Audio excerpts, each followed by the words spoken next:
এখানে সরকার পক্ষে আপিল করেছে, নির্বাহী বিভাগই এখানে প্রজ্ঞাপন জারি করেছে এবং একটি যেহেতু আমাদের সাংবিধানিক একটি রাষ্ট্রের নিয়ম কানুন অনুযায়ী বিচার বিভাগের নিজস্ব পর্যবেক্ষণ রয়েছে। তো এখানে কিন্তু শিক্ষার্থীরা যেটি চায় সেটি সরকার বাস্তবায়ন করেছে এবং আমাদের অ্যাপিলেট ডিভিশনে কিন্তু সেই আকারেই তুলে ধরেছে।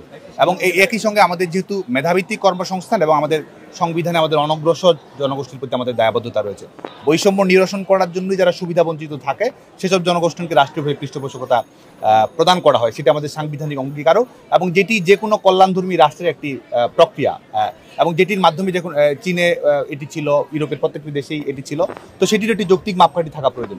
এবং আমরা মনে করি যে মেধাভিত্তিক কর্মসংস্থানের সুনিশ্চয়তা এবং সমতাভিত্তিক নীতির প্রতি সুনিশ্চয়তা এবং অনগ্রসর জনগোষ্ঠীর প্রতি সাংবিধানিক দায়বদ্ধতা, এটির সমন্বয়ের মাধ্যমে বিদ্যমান সমস্যার একটি সমাধান তৈরি করা সম্ভব। এবং আমরা আহ্বান জানাবো শিক্ষার্থীদেরকে, কারণ এই ব্যাপারে কিন্তু সংশ্লিষ্ট সকল পক্ষে আন্তরিক এবং এটি ইতিমধ্যে পরিষ্কার যে একটি ইতিবাচক গ্রহণযোগ্য সমাধানের দিকে আমরা এগুচ্ছি।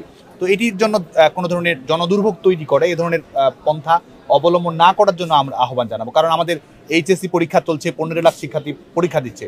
আমাদের শুধুমাত্র সরকারি চাকরির যারা প্রস্তুতি নেবে তারাই তো নয়, বাংলাদেশের বিভিন্ন জনগোষ্ঠী রয়েছে, বেসরকারি অফিসগুলো চালু রয়েছে, হসপিটাল রয়েছে।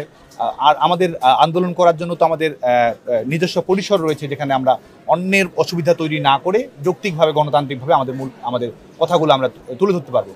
গণতান্ত্রিক প্রক্রিয়ার প্রতি আমাদের যেমন সম্মান দেখাতে হবে এবং একই সঙ্গে অন্যের যেন ক্ষতি না হয় সে ব্যাপারে সচেতন থাকতে হবে। সে কারণে সংশ্লিষ্ট সকল পক্ষের প্রতি আহ্বান জানাবো যে এই বিদ্যমান সমস্যা নিরসনে সবাই আন্তরিক, একটি পলিসি ডিসকাশনের বিষয় বিচারিক বিভাগের পর্যবেক্ষণের আলোকে সরকার যেটি ইতিবাচক হয় সেটি গ্রহণ করবে বলে আমরা মনে করি। প্রয়োজনে কমিশন গঠন করে সংশ্লিষ্ট সকল পক্ষের মতামত নিয়েও কিন্তু এটি সমাধান করা হতে পারে। তো যে কারণে এটি মব জাস্টিস প্রয়োগ করে কিংবা এক ধরনের আন্দোলনের পরিবেশ তৈরি করে কিন্তু এটি যে তাদের যে রাজনৈতিক ভাষাটি সেটি তারা পৌঁছে দিতে পারে।